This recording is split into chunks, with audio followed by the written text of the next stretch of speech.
എപ്പോഴും ഇന്ത്യയുടെ ഉറ്റ ചങ്ങായിയാണ് ശ്രീലങ്ക എന്ന് പറയുന്ന രാജ്യം.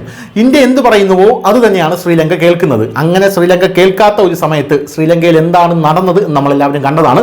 ചൈന ശ്രീലങ്കയെ കടക്കണിയിൽപ്പെടുത്തി. ഹമ്പൻതോട്ട തുറമുഖം ചൈന പാട്ടത്തിനെടുത്തു. ശ്രീലങ്കയിൽ ജനങ്ങൾ തെരുവിലിറങ്ങി, കലാപമുണ്ടായി, വലിയ രീതിയിലുള്ള പണപ്പെരുപ്പമുണ്ടായി. അവിടെയുള്ള പ്രസിഡന്റിന്റെ വലിയ രാജകൊട്ടാരം പോലും ജനങ്ങൾ കയ്യേറി കത്തിക്കുന്ന കാഴ്ചയാണ് നമുക്ക് കാണാൻ സാധിച്ചത്. അതിനുശേഷം ഇന്ത്യയാണ് ശ്രീലങ്കയെ വീണ്ടും കൈപിടിച്ചുയർത്തിയത്.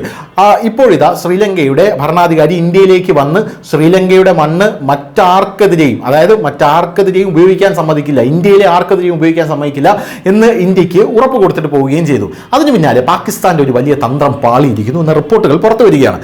ട്രിങ്കോമാലി പ്രദേശത്ത് ശ്രീലങ്കയുമായി ചേർന്ന് ഞങ്ങൾക്കൊരു നാവികാഭ്യാസം നടത്തണം എന്ന് പാകിസ്ഥാൻ നേരത്തെ പറഞ്ഞിരുന്നു. ആ പാകിസ്ഥാൻ നാവികസേനയുടെ ആ ഒരു പദ്ധതി മുന്നോട്ട് വരികയായിരുന്നു. പക്ഷേ ഇന്ത്യ പറഞ്ഞു, ഇതിവിടെ നടത്തണ്ട, ഇത് ഞങ്ങൾക്ക് ഇഷ്ടമല്ല. ഉടനെ തന്നെ ശ്രീലങ്ക അതിൽ നിന്നും പിന്മാറുന്ന കാഴ്ചയാണ് നമുക്ക് കാണാനായിട്ട് സാധിക്കുന്നത്. കാരണം ഇന്ത്യയുടെ തന്ത്രപ്രധാനമായിട്ടുള്ളൊരു സ്ഥലമാണ്, തന്ത്രപ്രധാനമായിട്ടുള്ളൊരു ഇടപെടലാണ് അഭ്യാസ പ്രകടനത്തിൽ നിന്നും ഈ ശ്രീലങ്ക പിന്മാറാനുള്ള കാരണം. ഇതോടെ പുതിയ നീക്കവുമായി എത്തിയ പാകിസ്ഥാന് വലിയ തിരിച്ചടി കിട്ടിയിരിക്കുന്നു എന്ന മറ്റൊരു റിപ്പോർട്ടും പുറത്തു വരുന്നുണ്ട്. പ്രധാനമന്ത്രി മോദിയുടെ ശ്രീലങ്കൻ സന്ദർശനത്തിന് മുൻപാണ് ഇരു രാജ്യങ്ങളും തമ്മിലുള്ള സംയുക്ത നാവികാഭ്യാസത്തിന് പദ്ധതിയിട്ടിരുന്നത്. വിദേശകാര്യ മന്ത്രാലയത്തിൽ നിന്നുൾപ്പെടെയുള്ള ശക്തമായ എതിർപ്പ് ഇന്ത്യ ശ്രീലങ്കയെ അറിയിച്ചു.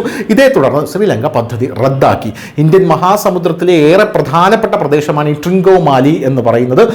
നാവിക സുരക്ഷയുമായി ബന്ധപ്പെട്ട് മാത്രമല്ല, ഊർജ്ജ രംഗത്ത് ഇന്ത്യക്ക് പ്രാധാന്യമുള്ള സ്ഥലമാണിത്.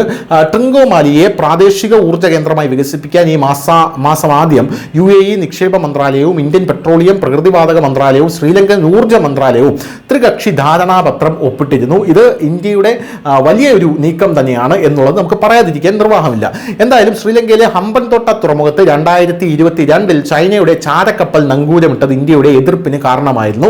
ഇന്ത്യൻ സമുദ്രത്തിൽ ചൈന ഉൾപ്പെടെ രാജ്യങ്ങൾ സ്വാധീനം ശക്തമാക്കാനുള്ള ശ്രമങ്ങൾ നടത്തുന്നതിനിടെയാണ് ഈയിടെ ശ്രീലങ്ക സന്ദർശിച്ച പ്രധാനമന്ത്രി നരേന്ദ്രമോദി പ്രതിരോധ സഹകരണത്തിന് ചട്ടക്കൂട് രൂപീകരിക്കുന്നതുൾപ്പെടെയുള്ള കരാറുകളിൽ പിടിമുറുക്കി ശ്രീലങ്കയെ ഇപ്പോൾ ഇന്ത്യയുടെ അങ്ങേയറ്റത്തെ ഉറ്റ സുഹൃത്തായി മാറ്റിയിരിക്കുന്നത്. ഇതിന്റെ തിരിച്ചടിയെ ആണ് ഇപ്പോൾ പാകിസ്ഥാന് നേരിടേണ്ടി വന്നിരിക്കുന്നത്. News desk, news India Malayalam.